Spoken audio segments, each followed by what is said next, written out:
తెలుగు సంబరాల తీయదనం అలనాటి రుచుల సరికొత్త రూపం పరంపర స్వీట్స్. ఆంధ్రప్రదేశ్లో అంతర్జాతీయ క్రికెట్ స్టేడియం నిర్మాణానికి మరీ ముఖ్యంగా అమరావతి రీజియన్లో నిర్మాణానికి సంబంధించిన ప్రణాళికని వేగవంతం చేసే పనిలో ఆంధ్రప్రదేశ్ ప్రభుత్వం బిజీగా ఉంది. ఇటీవల గుజరాత్ పర్యటనకు వెళ్ళినటువంటి మున్సిపల్ శాఖ మంత్రి నారాయణ ఆయన బృందం ప్రత్యేకంగా క్రికెట్ స్టేడియం నిర్మాణానికి సంబంధించినటువంటి అంశాలపైన కూడా అధ్యయనం జరిపారు. ప్రధానంగా దేశంలోనే అతిపెద్ద ఇంటర్నేషనల్ క్రికెట్ స్టేడియంగా ఉన్నటువంటి మొతేరా స్టేడియం అంటే Narendra Modi international cricket stadium. ఈ స్టేడియంలో ప్రత్యేకంగా పర్యటన జరిపారు మంత్రి నారాయణ, ఆయనతో వచ్చి వెళ్ళినటువంటి అధికారుల బృందం. ఈ స్టేడియంకు ఉన్నటువంటి ప్రత్యేకత ఏంటంటే 9 నెలల్లో ఈ స్టేడియంని నిర్మించడం, వెంటనే క్రికెట్కి సంబంధించినటువంటి మొదటి క్రీడా వేదిక నిర్వహించడం. ఈ దిశగా గుజరాత్ ప్రభుత్వం నిర్వహించడంలో సక్సెస్ అయింది. అంత వేగంగా స్టేడియంని నిర్మాణం చేయడానికి, నిర్వహించగలగడానికి గల కారణాలపైన కూడా మంత్రి బృందం అధ్యయనం చేసింది. దీనికి ప్రధానమైనటువంటి ఎజెండా ఇప్పుడు అమరావతి పరిధిలో ఒక ఇంటర్నేషనల్ క్రికెట్ స్టేడియము, అలానే క్రీడా నగరాన్ని నిర్మించాలనేటువంటి ప్రణాళికని వేగవంతం చేయడం.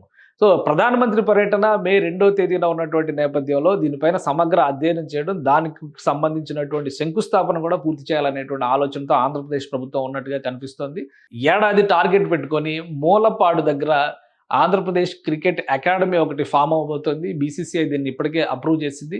ఆల్రెడీ మూలపాడు దగ్గర 2 క్రికెట్ స్టేడియంలు ఉన్నాయి, కానీ అవి అంతర్జాతీయ మ్యాచ్లు జరిగేటువంటి స్టేడియంలు కావు. దేశవాళీ క్రికెట్కి ఆతిథ్యం ఇస్తున్నటువంటి మ్యాచ్లు. విజయవాడ నగరానికి దాదాపు 25-30 కిలోమీటర్ల దూరంలో ఉన్నటువంటి మూలపాడు గురించి పెద్దగా ఎవరికి తెలియదు. కానీ ఇప్పుడు క్రికెట్ అకాడమీని శాంక్షన్ చేయడము, అక్కడే క్రీడా నగరాన్ని నిర్మించాలనేటువంటి ఆలోచన చేయడం. ఈ నేపథ్యంలో మూలపాడు గురించి చర్చ ఎక్కువగా జరుగుతుంది. ఒకసారి పరిశీలిద్దాం, మూలపాడు ఎక్కడ ఉంది, దీనిపైన ఎందుకు రాష్ట్ర ప్రభుత్వం అంత ఫోకస్ పెట్టింది అనేటువంటి అంశాలని విశ్లేషించేటువంటి ప్రయత్నం చేద్దాం. ఇది అమరావతికి సంబంధించినటువంటి మాస్టర్ ప్లాన్ మ్యాప్. ఒకసారి ఈ మ్యాప్ చూస్తే కనుక చాలా విషయాలకి ఈ మ్యాప్లోనే, అంటే గతంలోనే ఒక పరిష్కారాన్ని ఇచ్చినట్టుగా మనం అర్థం చేసుకోవాల్సి ఉంటుంది. ఈ మ్యాప్లు రూపొందించినప్పుడే దాని సమీప ప్రాంతాలను కూడా రాష్ట్ర ప్రభుత్వం గుర్తించింది. మూలపాడు కృష్ణానదికి ఆవల ఇటు పక్కన ఉంటుంది, ఇటు ఇబ్రహీంపట్నం, అంటే ఇక్కడ నుంచి ఇటు వస్తే విజయవాడకి దీనికి సంబంధించి దాదాపు 30 కిలోమీటర్ల డిస్టెన్స్ ఉంటుంది. కానీ ఇప్పుడు రాయపూడి నుంచి ఒక ఐకానిక్ వంతెనని ఇక్కడికి నిర్మించబోతున్నారు. అది కూడా మూలపాడికి రీచ్ అవుతుంది. అంటే అమరావతికి అత్యంత సమీపంలో, ఇది కేవలం 5.2 కిలోమీటర్ల డిస్టెన్స్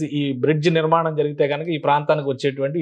సో ఈ అంశాలన్నింటినీ దృష్టిలో పెట్టుకుని ఇది అమరావతికి కోర్ క్యాపిటల్కి అతి సమీపంలో వచ్చేటువంటి ప్రాంతం అని నిర్ణయం చేసింది. పైగా రాష్ట్ర ప్రభుత్వం ఇచ్చినటువంటి మాస్టర్ ప్లాన్లో స్పోర్ట్స్ సిటీని ఇక్కడే నిర్మించాలనేటువంటి ఆలోచన చేసింది. దీనికి సంబంధించి మాస్టర్ ప్లాన్లో ప్రణాళికలను కూడా పెట్టింది. So extension of sports city అనేది కృష్ణానదికి అవతల పక్కన చేయాలనేటువంటి ఆలోచన ప్రస్తుతం ఆంధ్రప్రదేశ్ ప్రభుత్వం చేస్తోంది. ఈ క్రమంలోనే అక్కడ అందుబాటులో ఉన్నటువంటి ప్రభుత్వ భూముల్ని దృష్టిలో పెట్టుకొని అవసరమైతే సమీప ప్రాంతాల నుంచి కొంత భూసేకరణ చేయాలనేటువంటి ఆలోచన చేస్తుంది. అది కూడా ఈ స్టేడియం నిర్మించడానికి. ఆల్రెడీ చాలా మందికి ఒక డౌట్ రావచ్చు, మంగళగిరిలో ఒక స్టేడియం ఉంది అనేటువంటి మాట. మంగళగిరి స్టేడియం కట్టడానికి 12 సంవత్సరాలు పట్టింది. కానీ మూలపాడు స్టేడియంని 12 నెలల్లో ఎందుకు నిర్మించలేము అనేటువంటి ఆలోచనతో ఆంధ్రప్రదేశ్ ప్రభుత్వం కసరత్తు చేస్తోంది. అందుకనే మొతేరా స్టేడియంని పరిశీలించారు. ఈ మొతేరా స్టేడియంకి ఉన్న ప్రత్యేకతే 9 నెలల్లో నిర్మాణాన్ని పూర్తి చేయడం. ఇది మంగళగిరిలో ఉన్నటువంటి స్టేడియము. దీనిపైన ఆల్రెడీ ఆంధ్ర క్రికెట్ అసోసియేషన్ అధ్యయనం జరిపింది.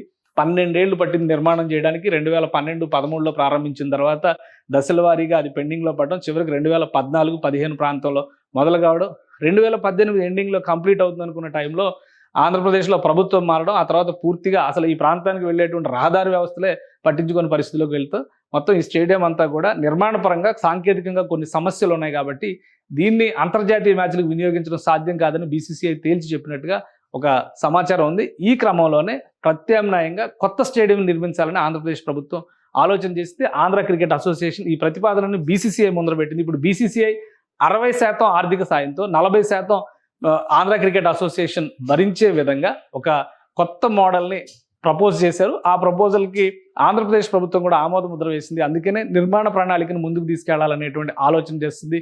కేంద్ర ప్రభుత్వ సహకారంతో మూలపాడులో క్రికెట్కి సంబంధించినటువంటి ఇన్ఫ్రాస్ట్రక్చర్ని భారీ ఎత్తున ఆంధ్రప్రదేశ్ ప్రభుత్వం అభివృద్ధి చేయాలని ఆశిస్తుంది. దీనికి ప్రధానమైనటువంటి నమూనాగా మొతేరా స్టేడియంని అధ్యయనం చేస్తారు. అంటే నరేంద్ర మోడీ క్రికెట్ స్టేడియంనే అధ్యయనం చేస్తున్నారు. దానికోసమే మంత్రి నారాయణ బృందం ఈ స్టేడియంలో పర్యటించారు. అక్కడ ఏర్పాటు చేసినటువంటి ఇన్ఫ్రాస్ట్రక్చర్, ఇంటర్నేషనల్ లెవెల్లో ఏర్పాటైనటువంటి ఇతర వ్యవస్థలు, లోపల ఇంటర్నల్గా సమాచార సాంకేతిక వ్యవస్థలు, చివరికి క్రికెట్ మ్యాచ్లు జరిగిన తర్వాత డస్ట్ ప్రూఫ్ కోసం, అంటే చెత్తని ఏ విధంగా మేనేజ్ చేస్తున్నారు అనేటువంటి విషయం పైన కూడా అధ్యయనాలు చేశారు. చుట్టుపక్కల ప్రాంతాలన్నిటిని కూడా పరిశీలించారు. టోటల్గా ఇంటర్నల్ కమ్యూనికేషన్ సిస్టమ్స్ని ఏ విధంగా ఏర్పాటు చేశారనే అంశాలను పరిశీలించారు. 9 నెలల్లో చేసినటువంటి నిర్మాణం ఏంటి, ఇంకా గ్యాప్ టైమింగ్ అంటే అడిషనల్ టైమింగ్ గ్రేస్ పీరియడ్ ఎంత పెట్టుకోవాల్సి ఉంటుంది అనేటువంటి అంశాలపైన మంత్రి బృందం సమాచార సేకరణ జరిపింది. ఈ అంశాల ఆధారంగా ఆంధ్ర క్రికెట్ అసోసియేషన్తో మీటింగ్ నిర్వహించడం ద్వారా మూలపాడులో కట్టబోయేటువంటి స్టేడియం పైన ఒక రూట్ మ్యాప్ తయారు చేస్తారు. అన్నీ కలిసి వస్తే మే 2వ తేదీన ప్రధానమంత్రి శంకుస్థాపన చేయబోయేటువంటి కార్యక్రమాల్లో మూలపాడు క్రికెట్ స్టేడియంకి సంబంధించినటువంటి ప్రతిపాదన కూడా ఉండే అవకాశం ఉంది. ఎందుకంటే ఓవరాల్గా దాదాపు 1,00,000 కోట్ల రూపాయల డెవలప్మెంట్ వర్క్స్ని ప్రధానమంత్రి ప్రారంభించడం లేదా శంకుస్థాపన చేయడం అనేది మే 2వ తేదీ సభలో ప్రధాన అంశం కాబోతుంది. కాబట్టి ఈ అంశాలన్నిటిపైన కూడా రాష్ట్ర ప్రభుత్వం ఫోకస్ పెంచింది, వేగం పెంచింది.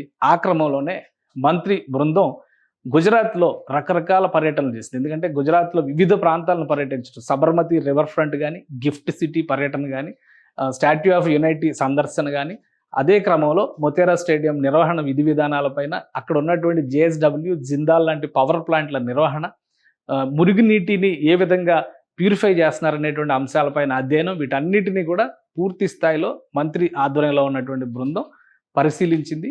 వాటిని అమరావతిలో అంతర్జాతీయ స్థాయి అవసరాలకు అనుగుణంగా ఏ విధంగా తీర్చిదిద్దాలి, ఏ విధంగా అమరావతిని ఇంటర్నేషనల్ స్టాండర్డ్స్లో రూపొందించాలనేటువంటి ప్రణాళికలో భాగంగానే ఇది జరిగింది.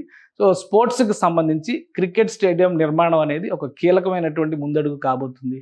అన్నీ కలిసి వస్తే మే 2వ తేదీన దీనికి కూడా శంకుస్థాపన కార్యక్రమాన్ని రాష్ట్ర ప్రభుత్వం నిర్వహించడానికి సన్నాహాలు చేస్తోంది. సుమన్ టీవీలో మీ పర్సనల్ అండ్ బిజినెస్ ప్రమోషన్స్ కోసం కింది నెంబర్కి కాంటాక్ట్ చేయండి.